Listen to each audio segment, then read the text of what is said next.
Suscríbete a Venganza Perfecta. Ahora, comencemos. Carlos Martínez cerró su camioneta y caminó hacia la primaria Río Verde, con la mano de su hijo de 6 años cálida entre la suya. El pequeño Tomás rebotaba a su lado, todavía animado por los hot cakes de fresa que habían compartido esa mañana. Una tradición de los martes que les pertenecía solo a ellos. «Papá, ¿tengo que recibir inyecciones?», preguntó Tomás, con sus ojos marrones muy abiertos por la preocupación. «Solo para revisar, campeón. La señorita Torres es buena onda. ¿Recuerdas cuando te dio esa calcomanía genial de dinosaurio la última vez?». El examen de salud escolar obligatorio era rutinario, algo en lo que Carlos apenas había pensado cuando llegó el aviso en la mochila de Tomás. Se había ofrecido a tomarse la mañana libre de su negocio de carpintería, agradecido por cualquier excusa para pasar tiempo con su hijo. Entre los pedidos de muebles personalizados acumulándose y los viajes cada vez más frecuentes de Cecilia a la casa de su madre, estos momentos se sentían preciosos. Rebeca Torres estaba en la puerta de la enfermería escolar, con su cabello grisáceo recogido en un moño prolijo. Había sido la enfermera de la escuela durante 15 años, y Carlos siempre había apreciado su calidez directa. Pero hoy, algo parecía diferente. Su sonrisa parecía forzada y sus ojos se dirigían constantemente a Tomás con una expresión que Carlos no podía descifrar del todo. «Buenos días, señor Martínez». «Tomás», ella les indicó que entraran. «Vamos a revisar a este jovencito». El examen comenzó con normalidad. Estatura, peso, revisión de la vista. Tomás se rió cuando Rebeca le revisó los oídos y Carlos revisaba correos electrónicos de trabajo en su celular, escuchando a medias sus bromas. Entonces Rebeca le pidió a Tomás que se levantara la camisa para el chequeo respiratorio. Carlos levantó la vista ante el repentino silencio. Rebeca se había congelado. Su estetoscopio presionado contra la espalda de Tomás. Su rostro se había puesto pálido. Y cuando movió el estetoscopio, Carlos vio que le temblaba la mano. «Señor Martínez», dijo ella con cuidado, su máscara profesional deslizándose. «¿Podría salir al pasillo conmigo un momento?». «Tomás, mi vida, puedes jugar con los juguetes en esa canasta. Estaremos justo afuera donde puedas vernos». El estómago de Carlos se tensó. La voz de la enfermera tenía un filo que nunca había escuchado antes. Algo entre miedo e ira apenas controlada. En el pasillo, Rebeca lo llevó a varios metros de la puerta, asegurándose de que Tomás no pudiera oír, pero permaneciera visible a través de la ventana. Cruzó los brazos con fuerza como si se estuviera conteniendo físicamente. «Señor Martínez, Carlos, necesito que escuche con mucho cuidado lo que voy a decir». Sus palabras salieron rápidas, urgentes. «Tome a su hijo y nunca deje que vaya a la casa de su abuela otra vez. Y necesita divorciarse de su esposa antes de que sea demasiado tarde». Carlos la miró fijamente, seguro de haber oído mal. «¿Qué, Rebeca? ¿De qué estás hablando? Sé cómo suena esto». Ella miró hacia atrás, hacia Tomás, que estaba alineando autos de juguete en la mesa de examen. «Pero he estado haciendo esto durante 15 años. He visto cosas que todavía me mantienen despierta por la noche, y lo que acabo de ver en la espalda de su hijo». Su voz se quebró. Sacó su celular con manos temblorosas. «Tome fotos. Necesita ver esto. Y luego necesita entender por qué estoy obligada a llamar al DIF, Desarrollo Integral de la Familia, en la próxima hora». «¿El DIF? Rebeca, Tomás está bien. Está feliz, está. Mire las fotos». Ella le acercó su celular. Carlos lo tomó confundido y cada vez más alarmado. La primera imagen mostraba la espalda de Tomás y por un momento no entendió lo que estaba viendo. Entonces su cerebro se puso al día y el pasillo pareció inclinarse. Moretones, no del tipo infantil normal por juegos bruscos o caídas en el patio. Estos estaban en líneas rectas a través de los omóplatos de Tomás. Marcas superpuestas en varias etapas de curación, púrpura, amarillo, verde. El patrón era inconfundible. Algo había sido usado repetidamente en su hijo. Alguien había estado golpeando a Tomás con un objeto. Múltiples veces durante semanas, tal vez meses. Jesucristo, susurró Carlos, su visión cerrándose en túnel. Deslizó a la siguiente foto. Más moretones a lo largo de las costillas de Tomás, cuidadosamente posicionados donde una camisa los cubriría. Hay más, dijo Rebeca en voz baja. Su presión arterial está elevada para su edad. Noté algo de adelgazamiento del cabello en sus sienes. ¿Y mire esto? Ella deslizó a otra foto que mostraba las uñas de Tomás. ¿Ve esa línea horizontal a través de cada uña? Se llaman líneas de Bo. Indica estrés severo o enfermedad, algo que interrumpió el crecimiento normal de la uña hace unas 6 semanas. Las manos de Carlos habían comenzado a temblar, pero él nunca dijo nada. Nunca se quejó de. Por lo general no lo hacen, interrumpió Rebeca suavemente, especialmente cuando es familia. Especialmente cuando son amenazados o manipulados para guardar silencio. Hizo una pausa, eligiendo sus palabras con cuidado. Carlos, necesito preguntarle algo directamente, y necesito que sea honesto. ¿Tiene algún conocimiento de quién podría estar haciéndole esto a su hijo? No. Dios, no. Yo nunca lo haría. Las palabras salieron atropelladamente. No entiendo. Cecilia y yo, no creemos en golpear a los niños. Nunca le hemos dado ni una nalgada. Y los moretones, son tan sistemáticos. Eso es lo que más me preocupa. Rebeca dijo, esto no es disciplina que fue demasiado lejos. Esto es calculado. Alguien está lastimando a Tomás regularmente en lugares que normalmente no serían visibles. Ella lo miró a los ojos. ¿Dónde pasa Tomás la mayor parte de su tiempo fuera de la escuela y la casa? La pregunta golpeó a Carlos como un golpe físico. La casa de su abuela Doris, la madre de Cecilia. Incluso mientras lo decía, su mente corrió hacia los últimos meses. La creciente renuencia de Tomás a visitar a la abuela Doris. La forma en que se había vuelto más callado, más retraído. Como había empezado a tener pesadillas. Las palabras de Cecilia resonaron en su memoria. Mamá necesita ayuda en la casa. A Tomás le encanta pasar tiempo allí. Deja de ser tan sobreprotector. ¿Con qué frecuencia? Preguntó Rebeca. 3, 4 veces a la semana. A veces se queda a dormir. La voz de Carlos sonaba distante para sus propios oídos. Cecilia. Ella ha estado pasando más tiempo allí también. Su mamá ha estado enferma. Al menos eso es lo que dice Cecilia. Algún tipo de condición crónica que se agrava. La expresión de Rebeca se oscureció. Y su esposa no ha notado estos moretones. Tomás tiene 6 años. Se baña solo mayormente y Cecilia. Carlos se apagó. Una horrible comprensión se apoderó de él. Cecilia había estado vistiendo a Tomás últimamente, insistiendo en elegir su ropa cada mañana. Camisas de manga larga, incluso en días cálidos. Oh, Dios, ella lo sabe. Cecilia sabe lo que está pasando. No puedo hacer esa determinación, dijo Rebeca, aunque su tono sugería que ya había llegado a la misma conclusión. Pero puedo decirle esto. El patrón de moretones y los otros síntomas sugieren abuso continuo durante al menos varias semanas. Posiblemente más tiempo. Y si su esposa está presente durante estas visitas, y Tomás regresa a casa con estas lesiones. Ella no terminó la frase. No tenía que hacerlo. Carlos miró a través de la ventana a su hijo, que ahora estaba haciendo chocar los autos de juguete entre sí, completo con efectos de sonido de explosión. Feliz, inocente, inconsciente de que el mundo entero de su padre acababa de hacerse añicos. ¿Por qué no me lo dijo? La voz de Carlos se quebró. Siempre le digo que puede hablar conmigo de cualquier cosa. Los abusadores son expertos en manipulación, especialmente con los niños, dijo Rebeca suavemente. Amenazas, culpa, miedo, usan lo que sea que funcione. Tomás probablemente piensa que está protegiendo a alguien o que se meterá en peores problemas si lo cuenta. El shock de Carlos se estaba transformando rápidamente en otra cosa. Una ira fría y enfocada que comenzó en su pecho y se extendió por sus extremidades. Alguien había estado lastimando a su hijo, alguien en quien confiaba, alguien que se había sentado en su mesa, que le había sonreído mientras ocultaba este secreto monstruoso. ¿Qué pasa ahora?, preguntó, con voz plana.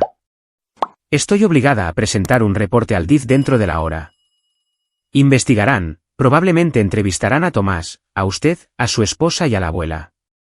Dependiendo de lo que encuentren, pueden retirar a Tomás del hogar temporalmente o restringir el acceso a ciertas personas. Rebeca sacó una tarjeta de presentación de su bolsillo. Este es mi número de celular personal. Úselo si necesita algo. Y Carlos esperó hasta que él la miró. Documente todo. Consiga un abogado hoy. Y haga lo que haga, no deje que su esposa o su madre sepan que usted sabe. No hasta que el DIF haya intervenido y Tomás esté a salvo.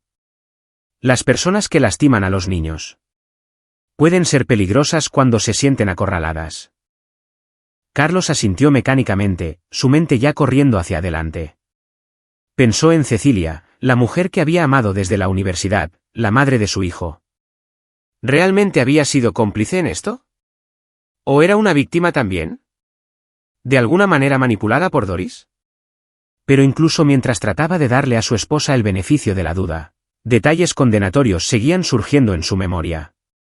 La insistencia de Cecilia en que Tomás pasara tanto tiempo en casa de Doris. Su desestimación cada vez que Carlos expresaba preocupación por el cambio de comportamiento de Tomás. La forma en que se había distanciado durante el último año, pasando más noches en casa de su madre que en su propia cama. La semana pasada, había sugerido que Tomás era lo suficientemente mayor para detener las visitas constantes a la abuela. Cecilia había estallado, acusándolo de tratar de aislar a Tomás de la familia, de ser controlador y paranoico. Él había retrocedido, confundido por su vehemencia. Ahora tenía un sentido repugnante. ¿S.R. Martínez? La voz de Rebeca lo trajo de vuelta. ¿Entiende lo que le he dicho? Sí, dijo Carlos, con la mandíbula tensa. Miró a Tomás a través de la ventana una vez más, luego de vuelta a Rebeca. Gracias por decirme. Él no pudo terminar. Es mi trabajo proteger a los niños, dijo Rebeca simplemente. Ahora es el suyo. Sea inteligente con esto. Estas situaciones pueden escalar rápidamente. Carlos regresó a la enfermería, forzando su rostro a una máscara de calma a pesar de la furia y la angustia que se agitaban dentro de él. Tomás levantó la vista con esa sonrisa chimuela que siempre había derretido el corazón de Carlos. ¿Todo listo?, preguntó Tomás con esperanza. Todo listo, campeón, dijo Carlos, con la voz notablemente firme. Se arrodilló al nivel de Tomás, atrayéndolo hacia un abrazo cuidadoso. Consciente ahora de los moretones ocultos. ¿Qué tal si vamos por una nieve antes de dejarte en la escuela? ¿En serio? Pero siempre dices que la nieve es para después de la cena. Hoy es especial, dijo Carlos, diciéndolo en formas que Tomás no podía entender. Y Tomás, te amo. Lo sabes, ¿verdad? Siempre puedes decirme cualquier cosa. Cualquier cosa en absoluto. Siempre te creeré y siempre te protegeré. Algo parpadeó en el rostro de Tomás. ¿Miedo? ¿Alivio? Desapareció tan rápido que Carlos no estaba seguro de haberlo visto todo, pero Tomás le devolvió el abrazo más fuerte de lo habitual. Sus pequeños brazos envueltos alrededor del cuello de Carlos. Yo también te amo, papá. Mientras caminaban hacia la camioneta, tomados de la mano, la mente de Carlos ya estaba trabajando a través de la pesadilla que se avecinaba. Investigaciones del DIF, abogados, posiblemente la policía, la disolución de su matrimonio, la revelación de que la abuela de su hijo, una mujer que enseñaba en el catecismo y horneaba galletas, era un monstruo. Pero debajo del shock y el dolor, algo más duro se estaba cristalizando, una determinación construida a partes iguales de amor e ira.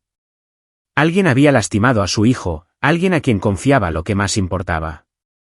Carlos aún no sabía el alcance total de lo que Doris y Cecilia habían hecho o por qué, pero lo descubriría. Y cuando lo hiciera, se aseguraría absolutamente de que pagaran por cada moretón, cada momento de miedo, cada pedazo robado de la infancia de su hijo. Rebeca había dicho que fuera inteligente, que documentara todo, que trabajara dentro del sistema.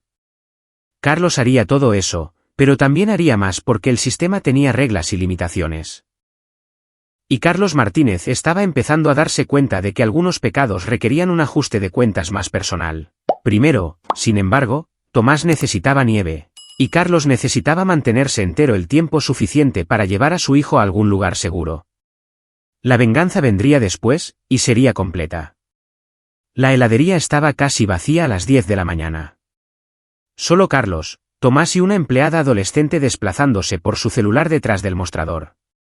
Tomás tenía jarabe de chocolate en la barbilla y estaba narrando una historia elaborada sobre sus autos de juguete mientras Carlos asentía en los intervalos apropiados, con la mente en otro lugar. Dejó a Tomás en la escuela con abrazos extra y observó hasta que el niño desapareció por las puertas. Luego se sentó en su camioneta durante 10 minutos, con las manos aferradas al volante, tratando de procesar la bomba que Rebeca Torres había arrojado en su vida. Ahora estacionado fuera de su taller de carpintería, Carlos sacó su celular. Su primer instinto fue llamar a Cecilia para exigir respuestas. Pero la advertencia de Rebeca resonó en su mente. No dejes que sepan. Tú sabes, las personas que lastiman a los niños pueden ser peligrosas cuando se sienten acorraladas. En su lugar, marcó a su hermano mayor. Carlos, ¿no deberías estar trabajando? Roberto Martínez contestó al segundo timbre, su voz portando su habitual humor relajado. Roberto dirigía una firma de investigación privada en la ciudad a 65 kilómetros al norte. Había pasado 20 años como detective antes de volverse privado. Y era la persona más astuta que Carlos conocía. Roberto, necesito tu ayuda. La necesito hoy. El tono debió haber transmitido todo porque la voz de Roberto se agudizó de inmediato. ¿Qué pasó? Carlos le contó. Todo. El examen, las fotos, las advertencias de Rebeca, la horrible comprensión sobre Cecilia y Doris. Su voz se mantuvo firme durante la mayor parte, solo quebrándose cuando describió los moretones. Roberto guardó silencio durante un largo momento después de que Carlos terminó. Cuando habló, su voz llevaba la furia controlada de un hombre que había visto demasiada maldad en su carrera. ¿Estás seguro de que la enfermera está llamando al DIF?, dijo, dentro de la hora. Bien. Eso crea un antecedente, inicia la investigación oficial. Pero Carlos, necesitas entender que el DIF está sobrecargado de trabajo y con fondos insuficientes. La investigación podría tomar semanas, y mientras tanto, a menos que encuentren peligro inmediato, podrían no restringir el acceso de Cecilia a Tomás. Eso no es aceptable, dijo Carlos rotundamente. Lo sé, por lo cual vamos a ser proactivos. Carlos podía escuchar a Roberto moviendo el tintineo de llaves. Voy para allá ahora. No vayas a casa. No contactes a Cecilia ni a Doris. Encuéntrame en ese restaurante en la carretera 85. El que tiene el buen café. Necesitamos crear una estrategia. Roberto, se supone que Cecilia recogerá a Tomás de la escuela hoy. Entonces necesitas llamar a la escuela ahora mismo y cambiar eso. Inventa una excusa. Emergencia de trabajo. Lo que sea. Tú lo recogerás. A partir de hoy, Tomás no sale de tu vista. Las manos de Carlos se tensaron en el teléfono. Ella va a saber que algo anda mal. Ella está a punto de tener problemas más grandes que tu repentina participación en los deberes de recogida. El DIF probablemente la contactará hoy. Deja que piense que es por eso que estás molesto. Te llamaron a ti primero. Estás confundido y asustado. Nos dará tiempo para averiguar con qué estamos lidiando realmente. Después de colgar con Roberto, Carlos llamó a la primaria Río Verde y cambió los arreglos de recogida de Tomás, citando un cambio de horario de último minuto. La secretaria hizo la actualización sin cuestionar. Luego, porque necesitaba mantener alguna apariencia de normalidad, Carlos entró en su taller de madera. El olor a aserrín y tinte para madera generalmente lo calmaba. Hoy apenas lo registró. Su celular vibró. Cecilia. Hola bebé. Mamá está teniendo un mal día con su dolor. Me voy a quedar aquí esta noche. ¿Puedes encargarte de la cena y la hora de dormir de Tomás? Carlos miró el mensaje, apretando la mandíbula, el tono casual, la fácil suposición de que él se adaptaría. ¿Cuántas veces había recibido mensajes de texto como este durante el último año? ¿Cuántas noches se había quedado Tomás en esa casa con Doris mientras Cecilia ponía excusas? Se obligó a responder con normalidad. Claro. Espero que tu mamá se sienta mejor. Otro mensaje de texto llegó casi de inmediato. Eres el mejor. Oh, y mamá esperaba que Tomás pudiera pasar el fin de semana. Realmente lo extraña. La visión de Carlos se nubló de rojo por un momento. ¿La audacia? La pura maldita audacia de pedir tener a Tomás el fin de semana mientras su espalda estaba cubierta de moretones, que ella había infligido o permitido. Hablaremos de eso más tarde. Él escribió de vuelta. En el restaurante, Roberto ya estaba en una cabina trasera, con la computadora portátil abierta y 2 cafés esperando. Carlos se deslizó frente a él, y Roberto estudió su rostro con el ojo evaluador de alguien que había entrevistado a innumerables víctimas y sospechosos. ¿Estás aguantando? No, dijo Carlos honestamente. Sigo pensando que debería haber visto esto. Soy su padre. ¿Cómo no lo supe? Porque confiabas en tu esposa y su madre.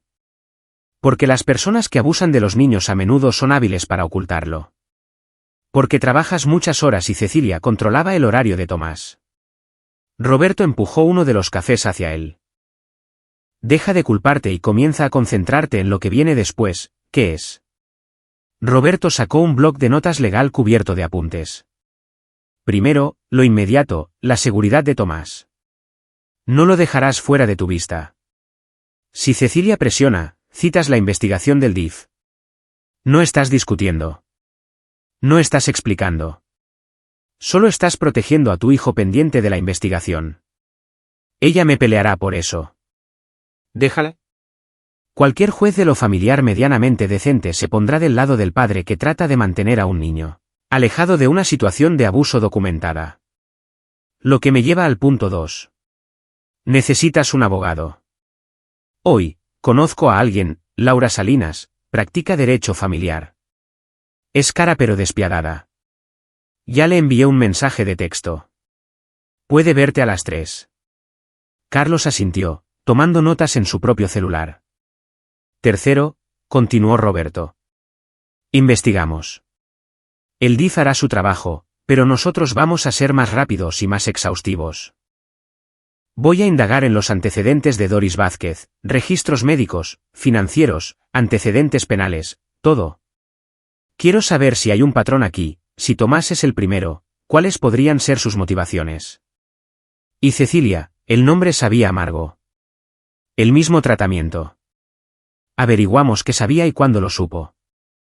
Si es una CEO conspiradora u otra víctima. De cualquier manera, construimos un caso hermético. La expresión de Roberto se suaviza ligeramente.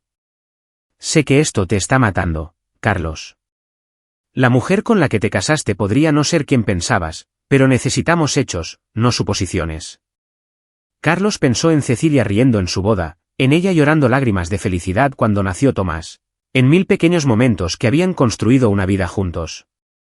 No puedo creer que ella haría esto, que dejaría que su madre lastimara a nuestro hijo. La gente te sorprende, dijo Roberto sombríamente. A menudo de las peores maneras. Pero esto es lo que puedo decirte por experiencia. Si Cecilia está involucrada, ya sea activamente o por ignorancia voluntaria, la verdad saldrá a la luz. Nuestro trabajo es asegurarnos de que salga rápido, documentada e irrefutable. ¿Qué pasa con la venganza?, preguntó Carlos en voz baja. Roberto levantó la vista de sus notas. ¿Qué pasa con ella? Rebeca dijo que trabajara dentro del sistema. Obtener pruebas. Dejar que el DIF y los tribunales lo manejen. Pero Roberto. La voz de Carlos bajó a algo frío y duro. Alguien golpeó a mi hijo de 6 años repetidamente, dejó moretones por todo su cuerpo. Lo hizo temeroso y silencioso. ¿El sistema les va a dar qué? Libertad condicional, terapia, visitas supervisadas, posiblemente, admitió Roberto, dependiendo de lo que puedan probar y qué tan buenos sean los abogados. El juzgado de lo familiar no siempre se trata de justicia, Carlos. Se trata de reunificación y rehabilitación. Eso no es suficientemente bueno. Roberto lo estudió por un largo momento. ¿Qué estás pensando? Estoy pensando que Doris y Cecilia, si es culpable, necesitan entender lo que han hecho. Realmente entenderlo. Sentirlo. Carlos miró a los ojos de su hermano. Estoy pensando que la ley podría castigarlas, pero quiero que sean destruidas. Roberto se recostó. Ese es un camino peligroso. ¿Lo es? Si alguien lastimara a tu hijo, ¿estarías satisfecho con el sistema legal? La mandíbula de Roberto se tensó. No, pero sería inteligente al respecto. La venganza que te lleva a la cárcel no ayuda a Tomás. La venganza que te hace parecer inestable perjudica tu caso de custodia. ¿Quieres destruirlas? Bien. Pero lo hacemos legalmente, a fondo y de una manera que garantice que salgas victorioso con la custodia completa de ellos. Hizo una pausa. Digamos que hay formas de arruinar la vida de alguien sin romper las leyes. O al menos sin ser atrapado. Una sonrisa sombría tocó el rostro de Carlos. ¿Has estado pensando en esto? He estado en la aplicación de la ley durante 20 años. He visto a demasiada buena gente perder porque dejaron que la emoción anulara la estrategia. ¿Quieres justicia? Justicia real. Entonces planeamos esto como una operación militar. Reunimos inteligencia, identificamos debilidades y atacamos cuando tengamos una ventaja abrumadora. Roberto se inclinó hacia adelante, pero primero aseguramos a Tomás. Todo lo demás es secundario. Carlos asintió lentamente.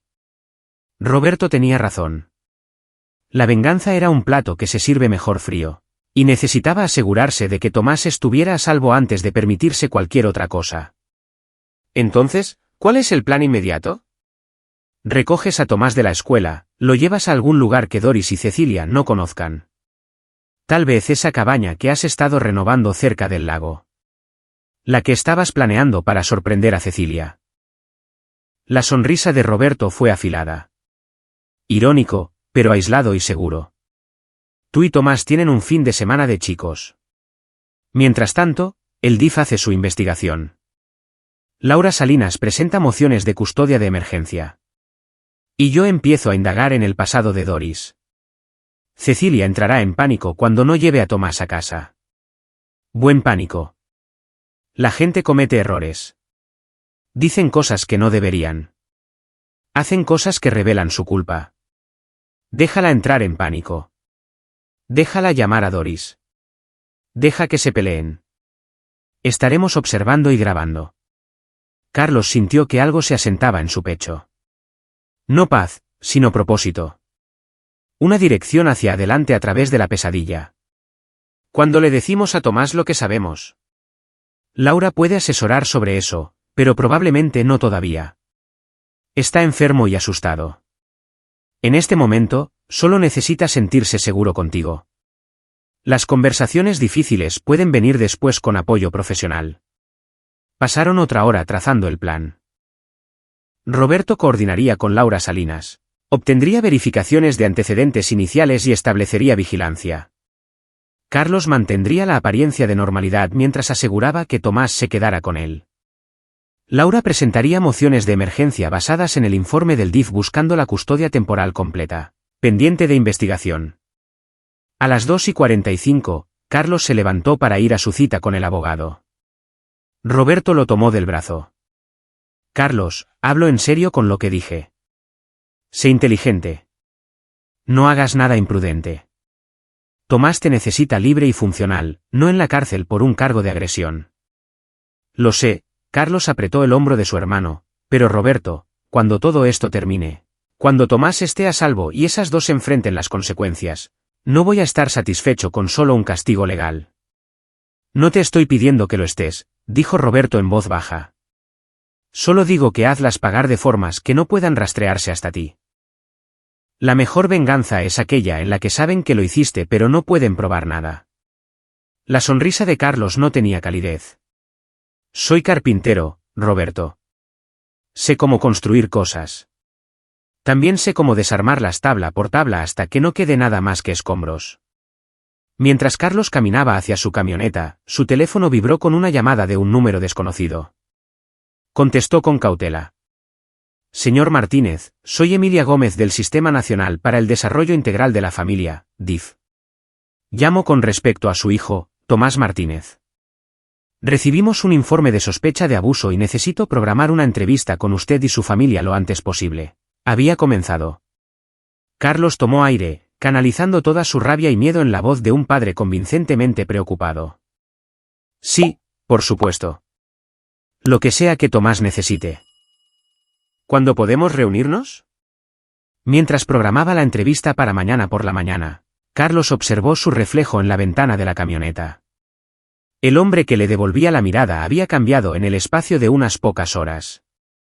Más duro, más frío, más peligroso. Doris y Cecilia no tenían idea de lo que habían desatado, pero aprenderían. La oficina de Laura Salinas ocupaba el tercer piso de un edificio histórico renovado en el centro. Carlos llegó 5 minutos antes y los pasó en el estacionamiento recomponiéndose. La rabia que lo había sostenido durante la mañana había dado paso al agotamiento y a un dolor profundo en los huesos. Cada vez que cerraba los ojos, veía esas fotografías, los moretones, la crueldad sistemática. Se obligó a salir de la camioneta y subir las escaleras. La propia Laura lo saludó en la puerta. Una mujer de unos 40 y tantos años con cabello gris acero y ojos azules agudos que lo evaluaron en segundos. Señor Martínez, pase. Roberto me puso al tanto de lo básico, pero necesito escuchar todo directamente de usted. Su oficina estaba equipada profesionalmente, pero era cómoda. Libros de leyes cubrían una pared y a través de la ventana, Carlos podía ver la plaza principal abajo. Laura le indicó una silla de cuero frente a su escritorio y sacó un bloc de notas amarillo. Antes de comenzar, necesito que entienda a lo que se enfrenta, dijo sin preámbulos. Los casos de abuso infantil que involucran a miembros de la familia son complejos, a menudo feos y emocionalmente devastadores. Si lo que le ha dicho a Roberto es exacto, está viendo un mínimo de 6 meses a 1 año de investigaciones, procedimientos judiciales y batallas por la custodia. Será costoso, consumirá mucho tiempo y será doloroso. ¿Está preparado para eso? Lo que sea necesario, dijo Carlos, bien, porque Cecilia conseguirá su propio abogado. Probablemente uno bueno si su madre tiene dinero. Argumentarán que usted está exagerando, que la enfermera malinterpretó lesiones infantiles normales, que está tratando de alienar a Tomás de su madre. Incluso podrían afirmar que usted es el abusador. Ella levantó una mano cuando Carlos comenzó a protestar. Sé que no lo es, pero arrojarán todo a la pared para ver qué se pega. Entonces nosotros arrojamos más fuerte, dijo Carlos rotundamente. La sonrisa de Laura fue de aprobación. Roberto dijo que está bien. Así es como funciona esto. El DIF llevará a cabo su investigación basada en sus hallazgos y la evidencia médica. Presentamos una solicitud de custodia de emergencia. Si el juez está de acuerdo en que hay evidencia creíble de abuso, obtendrá la custodia temporal completa en espera de una mayor investigación. ¿Qué tan temporal podría ser? Semanas, podrían ser meses. Depende de qué tan rápido se mueva el tribunal y que encuentre el DIF. Mientras tanto, es probable que Cecilia obtenga visitas supervisadas como máximo. Posiblemente ninguna si la evidencia es lo suficientemente fuerte. Doris casi seguramente tendrá todo contacto restringido. Carlos sintió que algo se aflojaba en su pecho. Tomás se quedará conmigo si hacemos esto bien. Sí. Ahora, guíeme a través de todo. Comience con su matrimonio con Cecilia y no deje nada fuera. Incluso los detalles que parecen irrelevantes pueden ser importantes. Durante los siguientes 90 minutos, Carlos habló sobre conocer a Cecilia en la Universidad Estatal hace 12 años. Su noviazgo, matrimonio, el nacimiento de Tomás. Los primeros años cuando todo parecía normal, feliz incluso. Luego, hace unos 3 años, las cosas habían comenzado a cambiar. Doris había sido diagnosticada con fibromialgia, o eso afirmaba Cecilia. El diagnóstico requería convenientemente atención constante, visitas frecuentes, estancias nocturnas. Cecilia se había vuelto distante, irritable. Había dejado de trabajar, insistiendo en que necesitaba cuidar a su madre. ¿Se reunió con los médicos de Doris? Laura interrumpió. Verifique el diagnóstico. Carlos negó con la cabeza. Cecilia dijo que su mamá era reservada sobre sus problemas médicos. No quería preocupar a la gente. Respeté eso. O estaba mintiendo sobre la gravedad, dijo Laura, tomando una nota. Roberto está revisando registros médicos. Lo sabremos pronto. Continúe. Carlos describió el último año en detalle. El tiempo creciente de Tomás en la casa de Doris. Sus cambios de personalidad, volviéndose más callado, más retraído. Las pesadillas que comenzaron hace 6 meses. Como Cecilia había desestimado cada preocupación. Traté de hablar con Tomás al respecto, dijo Carlos. Le pregunté si todo estaba bien en casa de la abuela. Solo asintió y cambió de tema. Pensé que tal vez estaba teniendo problemas para adaptarse a la escuela o él se apagó. Debería haber presionado más.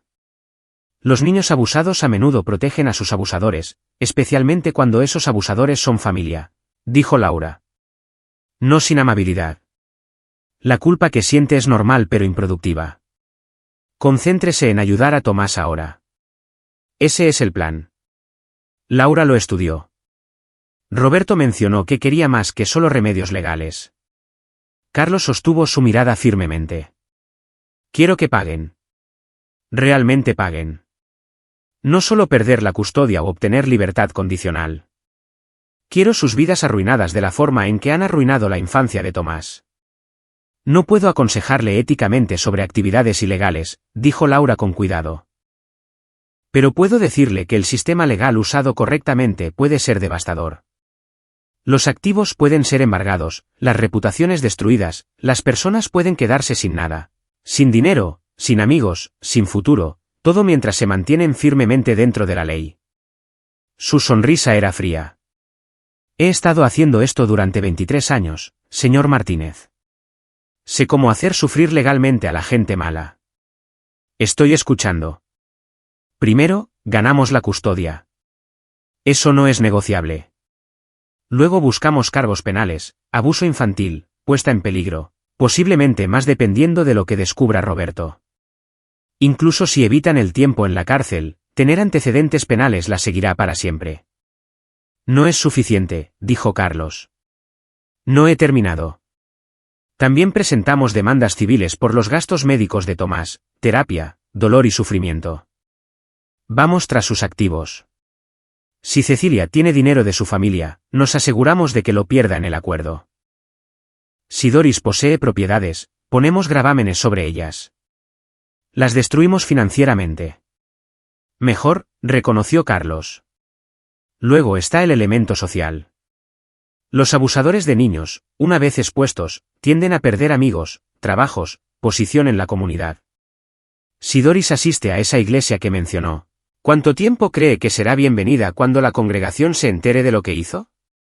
Si Cecilia tiene una licencia profesional o aspiraciones profesionales, esas se evaporan con una condena por abuso infantil. Carlos sintió crecer una sombría satisfacción. Esto era concreto, procesable. Usted ha hecho esto antes varias veces. La ley puede ser un instrumento contundente o un bisturí, dependiendo de cómo la use. Prefiero el enfoque del bisturí. Preciso, quirúrgico, totalmente destructivo. Laura se recostó. Pero necesito que sea paciente. La venganza tomada demasiado rápido a menudo resulta contraproducente. Deje que piensen que se están saliendo con la suya inicialmente. Deje que se pongan cómodas. Que cometan errores. Entonces atacamos con todo. El celular de Carlos vibró. Un mensaje de texto de Cecilia. Acabo de hablar con una mujer del DIF. ¿Qué demonios está pasando? ¿Por qué están preguntando por Tomás? Llámame ahora. Él le mostró a Laura el mensaje. Ella asintió. No llame. Envía un mensaje de texto vago. Usted también tiene que llamar. Está confundido. Lo resolverá. Manténgala fuera de balance. Carlos escribió. Lo sé. Recibí una llamada también. Mencionaron algo sobre el chequeo escolar. Tratando de entender qué está pasando. Llamaremos cuando pueda. Perfecto. Laura aprobó. Preocupado pero no acusatorio. Ahora ella está entrando en pánico sin saber cuánto sabe realmente usted. Otro mensaje de texto, esta vez de Doris. Carlos, ¿Qué le ha dicho a servicios infantiles? Cecilia está muy molesta. Llámame inmediatamente. La audacia hizo hervir la sangre de Carlos. Él le mostró a Laura, quien en realidad se rió. Un sonido agudo y áspero. Ya se están volviendo la una contra la otra. Doris está tratando de controlar la narrativa, pero el pánico de Cecilia la está socavando. Esto es bueno. Déjalas cocinarse. Hizo otra nota. No responda a Doris en absoluto. No tiene obligación de comunicarse con su suegra, especialmente sobre una investigación del DIF en curso. Laura pasó otros 30 minutos delineando la estrategia legal, discutiendo los honorarios, costosos pero manejables con los ahorros de Carlos, y proporcionando un cronograma. Antes de irse, le entregó una carpeta de documentos. Su entrevista con el DIF es mañana a las 9. Revise estas pautas esta noche. La clave es ser honesto, preocupado y cooperativo. No embellezca. No acuse. Solo reporte hechos. Las fotos hablan por sí mismas. Carlos tomó la carpeta, sintiéndose más conectado a tierra de lo que lo había estado desde la revelación de Rebeca Torres. Gracias. No me agradezca todavía. Esto se pone más difícil antes de volverse más fácil. Laura caminó hacia la puerta. Pero señor Martínez, él eligió bien al enviarlo conmigo. No pierdo casos de custodia, y realmente no pierdo cuando el otro lado merece perder. Conduciendo a la escuela de Tomás para la recogida, el teléfono de Carlos sonó de nuevo. Cecilia, esta vez llamando en lugar de enviar mensajes de texto. Dejó que fuera al correo de voz, luego escuchó el mensaje. Carlos, ¿qué está pasando? Alguna trabajadora del DIF está haciendo todas estas preguntas sobre mamá, sobre las visitas de Tomás, sobre moretones. Le dije que Tomás es un niño normal. Se hace moretones jugando, pero ella siguió presionando, preguntando si había notado alguna lesión. Bebé, necesitas llamarlos y decirles que todo está bien. Esto es una locura. Llámame, por favor. La desesperación en su voz debería haberlo conmovido. Hace 24 horas lo habría hecho. Ahora solo sonaba como el pánico de alguien cuyos secretos estaban siendo expuestos. En la primaria Río Verde, Carlos encontró a Tomás esperando con su maestra, la señora Patricia, una mujer amable de unos 50 y tantos años que había enseñado durante décadas. Señor Martínez, lo saludó cálidamente, luego bajó la voz. Rebeca Torres mencionó que podría estar recogiendo a Tomás esta semana. ¿Está todo bien? Solo algunos cambios programados, dijo Carlos, forzando una sonrisa. Luego, porque sospechaba que necesitaba aliados, agregó en voz baja. Hay una investigación del DIF. Tomás está a salvo, pero hay preocupaciones sobre la familia extendida. La expresión de la señora Patricia cambió a comprensión y preocupación. Ya veo. Bueno, Tomás siempre es bienvenido a quedarse después de la escuela si necesita tiempo para manejar las cosas. Y señor Martínez, por lo que vale, ese niño se ilumina cuando habla de usted. Las palabras golpearon más fuerte de lo que deberían. Gracias. Eso significa mucho. Tomás saltó hacia allí con la mochila rebotando. Papá, me recogiste. ¿Dónde está mamá? Ella está ayudando a la abuela hoy. Es solo un disfraz esta noche. ¿Qué quieres cenar? ¿Podemos comer pizza y ver una película? Los ojos de Tomás estaban esperanzados. Absolutamente. Pero amigo, ¿qué te parece una aventura? ¿Recuerdas esa cabaña en la que he estado trabajando cerca del lago? Pensé que podríamos pasar el fin de semana allí. Solo tú y yo. Podríamos pescar, explorar, tal vez trabajar en ese árbol que te prometí. La cara de Tomás se iluminó de una manera que Carlos no había visto en meses. ¿De verdad? ¿Por todo el fin de semana? Sí.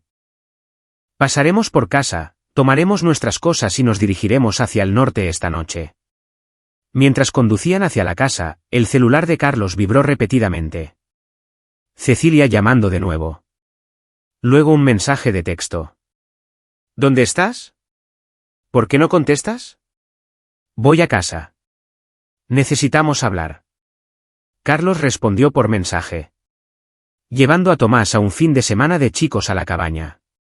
Danos un poco de espacio mientras se resuelve esto del DIF. Te llamaré mañana. La respuesta fue inmediata. No puedes simplemente llevártelo sin decirme. Ese es mi hijo. Es nuestro hijo, respondió Carlos. Y en este momento, necesita algo de normalidad mientras extraños hacen preguntas sobre su familia. Soy su padre. Lo llevo a un lugar seguro para el fin de semana. Volveremos el lunes.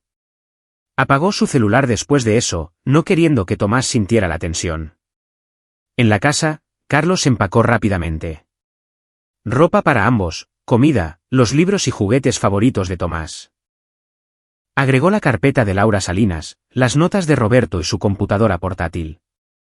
Tomás estaba en su habitación seleccionando cuidadosamente qué figuras de acción llevar cuando Carlos notó que favorecía ligeramente su lado izquierdo cuando se agachaba. Los moretones. Tomás probablemente estaba adolorido. Probablemente había estado adolorido durante semanas, y Carlos no se había dado cuenta porque había estado demasiado ocupado con el trabajo, demasiado confiado en Cecilia y Doris. Hola, campeón, dijo Carlos suavemente. ¿Te duele algo? ¿Tu espalda o costados? Tomás se congeló solo por un momento antes de negar con la cabeza rápidamente. No, estoy bien. El miedo en sus ojos decía lo contrario, pero Carlos recordó el consejo de Laura. Deje que Tomás se sienta seguro primero. Las conversaciones difíciles podrían venir después con apoyo profesional. Está bien. Pero si alguna vez te duele algo, puedes decirme. Soy tu papá. Es mi trabajo asegurarme de que estés seguro y saludable. Tomás asintió, abrazando un Transformer contra su pecho. Lo sé, papá. Cargaron la camioneta y se dirigieron al norte mientras el sol comenzaba a ponerse. La cabaña estaba a 1 hora de viaje a través de un paisaje cada vez más rural. Carlos había comprado la propiedad hace 2 años, planeando renovarla como una sorpresa para Cecilia, un retiro de fin de semana para la familia. Había pasado meses de noches y fines de semana reconstruyendo la estructura tabla por tabla, instalando nuevas ventanas y tuberías, creando algo hermoso a partir del caparazón abandonado que había comprado. Ahora serviría a un propósito diferente, una fortaleza mientras el mundo se quemaba a su alrededor. Tomás se durmió en el asiento del pasajero, con la cabeza colgando contra la ventana. Carlos se acercó con cuidado, ajustando el cinturón de seguridad del niño, y sintió que se le cerraba la garganta. Tan pequeño, tan inocente, y alguien lo había lastimado repetidamente, mientras Carlos había sido ajeno. Nunca más. Lo que fuera necesario, el tiempo que requiriera, Carlos se aseguraría de que Tomás nunca volviera a sentir ese tipo de miedo. Y Doris y Cecilia aprenderían lo que sucedía cuando lastimabas a un hijo de Carlos Martínez. La cabaña apareció a la vista cuando la oscuridad total se asentó. Una estructura pequeña y robusta con un amplio porche con vista al lago. Carlos había instalado luces con sensor de movimiento el mes pasado, y se encendieron cuando se detuvo, bañando el claro con una luz cálida. Tomás, llegamos, dijo suavemente. Tomás se movió, parpadeando, con ojos soñolientos. «Guau, es genial, papá». Descargaron juntos, y Carlos encendió la estufa de leña mientras Tomás exploraba el espacio con creciente emoción. 2 habitaciones, una sala de estar principal con una chimenea de piedra, una cocina que Carlos había restaurado minuciosamente. Rústico pero cómodo. ¿Esto es realmente nuestro?, preguntó Tomás, pasando las manos sobre la suave madera de la mesa de la cocina que Carlos había construido. Es realmente nuestro, confirmó Carlos. Lo estaba guardando como sorpresa. La mejor sorpresa de todas, declaró Tomás. Y la alegría en su voz hizo que todo, el dinero, el tiempo, el esfuerzo, valiera la pena. Hicieron pizza con los suministros que Carlos había traído. Comiendo en el porche mientras las estrellas emergían en lo alto. Tomás parloteó sobre la escuela, sobre sus amigos, sobre un libro que estaba leyendo. Conversación normal de un niño de 6 años. Carlos escuchaba, haciendo preguntas, guardando cada detalle como gemas preciosas. Más tarde, cuando Tomás estaba arropado en la cama en la habitación más pequeña, Carlos se sentó en el porche con una cerveza y su celular, que volvió a encender. 17 llamadas perdidas de Cecilia. 9 correos de voz, docenas de mensajes de texto que iban desde preocupados hasta enojados y suplicantes. Roberto había enviado un mensaje de texto: el DIF entrevistó a Doris esta tarde. Ella alegó ignorancia. Dijo que Tomás debe estar lastimándose en la escuela o contigo. Cecilia la respaldó. Ya están construyendo su defensa. Laura Salinas había enviado un correo electrónico. Audiencia de custodia de emergencia programada para el lunes por la mañana, 9 de la mañana esté listo. Y Rebeca Torres había enviado un mensaje de texto: espero que Tomás esté bien. El investigador del DIF pareció minucioso. Usted hizo lo correcto. Carlos dejó el celular y miró el lago, oscuro e inmóvil a la luz de la luna. El lunes, en 3 días, esto se volvería real en formas que no podrían deshacerse. El matrimonio terminaría. La vida de Tomás cambiaría irrevocablemente. Pero estaría a salvo. Eso era lo que importaba. El resto, la venganza, la destrucción de Doris y Cecilia, eso vendría. Carlos siempre había sido paciente. Podía planear, esperar, atacar cuando el momento fuera el adecuado. Pensó en su trabajo de carpintería: como no podías apresurar una buena pieza. Estudiabas la madera, encontrabas sus debilidades. Trabajabas con la beta hasta que entendías exactamente dónde y cómo hacer tus cortes. Doris y Cecilia pensaban que estaban a salvo. Pensaban que podían mentirle al DIF, alegar inocencia, pintar a Carlos como el problema. No tenían idea de cuán minuciosamente planeaba desmantelar sus vidas, una tabla a la vez, hasta que no quedara nada más que escombros. Adentro, Tomás se movió en su sueño, y Carlos fue a verlo. El niño había pateado sus mantas, desparramado en la cama con abandono infantil. Dormido, parecía pacífico, sin problemas. Carlos volvió a ponerle las mantas con cuidado, luego se sentó en la silla junto a la ventana, vigilando. Lamento no haberlo visto antes, susurró. Pero lo veo ahora, y te juro, Tomás, nunca te volverán a lastimar. Afuera, un búho ululó. El lago lamía suavemente la orilla. Y Carlos Martínez comenzó a planear la destrucción sistemática de todos los que habían lastimado a su hijo. Sería hermoso a su manera, preciso, completo y totalmente devastador, tal como se merecían. Y ahí lo tienen. Otra historia llega a su fin. ¿Qué les pareció? Me encantaría escuchar sus pensamientos en los comentarios a continuación. Si disfrutaron de esta historia, consideren unirse a nuestra comunidad suscribiéndose. Significa el mundo para nosotros. Para más historias como esta, echen un vistazo a los vídeos recomendados en pantalla, y los veré.